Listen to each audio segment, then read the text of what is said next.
is the segment for children's literature in action. In other words, how does a language teacher make use of children's literature in the classroom? At the same time, how can the teacher show that she is applying the current trends in her reading classes?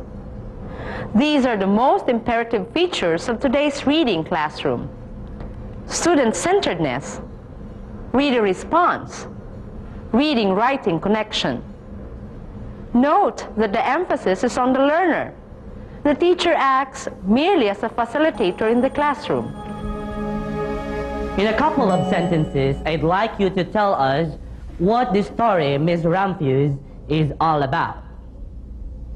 Sir? Okay, the first one who raised his hand, Russell. Miss Ramphus had 3 wishes. Number 1 is to see the world, and number 2 is to live by the sea, and to make the world even more beautiful. And she did them all. Okay, that is great. Now you sit down. Class, I'd like you to tell me what your fondest wish is. Sir? Oh, Edna. Sir, I wish I could touch the hands of as many dying children as I can. That is so noble of you, Edna. Now, how about Francis? Sir, I wish I could have at least one son whose deeds would make me proud to be his father. Okay, Francis, did it ever occur to you that you are named after a great saint? Thank At you, any sir, rate, for the good luck compliment. to your wish. Note that the teacher and the students take close note and react actively to students' remarks. That is one way of showing learner-centeredness. What about reader response? What makes reader response different from student-centered interaction?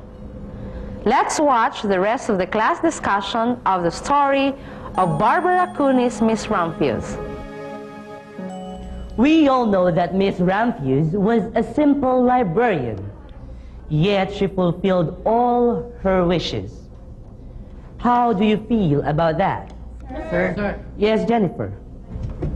Well, I must admit that I doubted that she actually did it. But then I remember that she remained single, and that makes it more possible for her to really save up for her dreams. Good thinking. How about you, Jordash? How do you feel about Miss Ramphus's kind of life? Sir, I must say, I admire her character. Okay. What she did for the world to make more beautiful was not earth-shaking.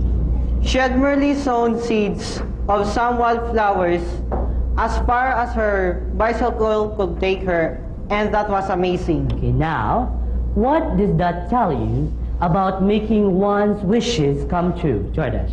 Sir, that an ordinary person can do extraordinary things, and it takes only a bit of creativity and imagination. Excellent.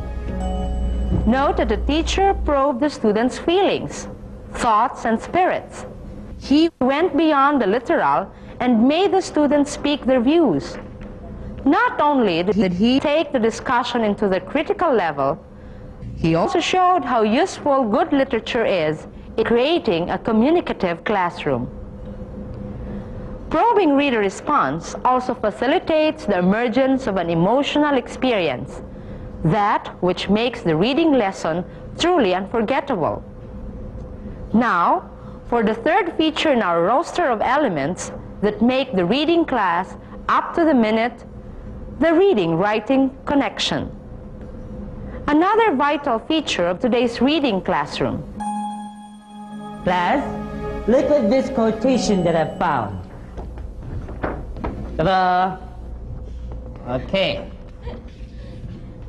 Doesn't this remind you of the theme of Miss Ramphus's story?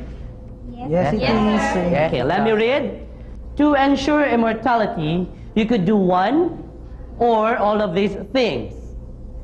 Bear a child, write a book, plant a tree. Okay. Which is the closest to what Miss Ramphus did? Sir? Donna?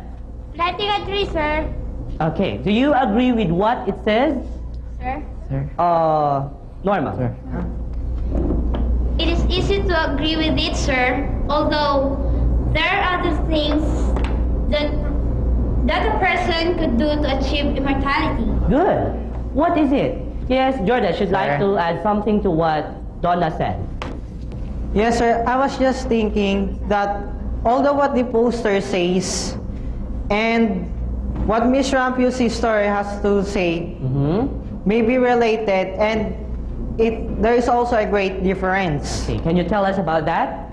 Sir, what this story says focuses on immortality, and Miss Rampusi's story has something to do with what the secret of happiness is. Excellent. You are a great thinker, Jordash. Now, here is what you could do. Okay? I'd like you to get your writing pads. Okay? And then tell us what your own formula for the secret of happiness, the secret of immortality. I'd like you to be guided by the following instructions. You can do it by threes. Okay? And I'll give you, say, about 10 to 15 minutes, and then you read to me what you have written. Do it now.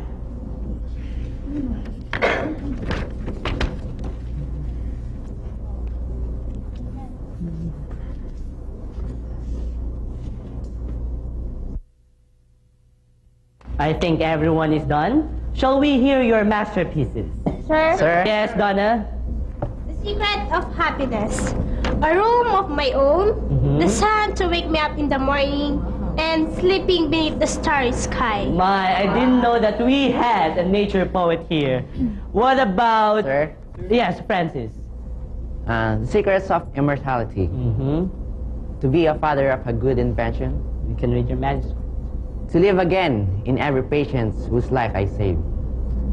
To do good deeds that was not to be forgotten. Okay, Francis, I did not know that you were thinking of being an inventor or a doctor. What about Louise? The secret of happiness, a clear conscience, simple dreams, and a loving friend. That is practical. If you were to trace the process of establishing the reading-writing connection, note the simple sequencing of the tasks. Pre-writing is similar to pre-reading. There's first an attempt to link the known with the unknown, or an exploration of the student's background. During writing begins even before the first word is written. As the class discusses the nuances of the topic, the students are in fact organizing their thoughts in preparation for the actual writing. Post-writing is presentation of output. No matter how brief the written finished product, it is still a concrete projection of what thoughts were elicited by a pleasurable reading act. Why should there be a reading-writing connection? Why should there be a listening-speaking connection? For each pair of macro skills, one gets to be the flip side of the other. One of each tandem is a receptive skill, listening and reading, and the other is an expressive one, speaking and writing. Both reading and writing follow the same cognitive processes, and both are concerned with the search for meaning. Both utilize the role of background experiences in arriving at meaning. Literature, especially children's literature, is an excellent takeoff point for writing. Children's literature is usually brief, and they are always well written. They are excellent models for writing styles, and as content, they are interesting and appealing. Those were just simple instances that show what a rich resource literature is. In the next segment, we shall see what can be done in groups. In the meantime, let's take another break. Don't go away.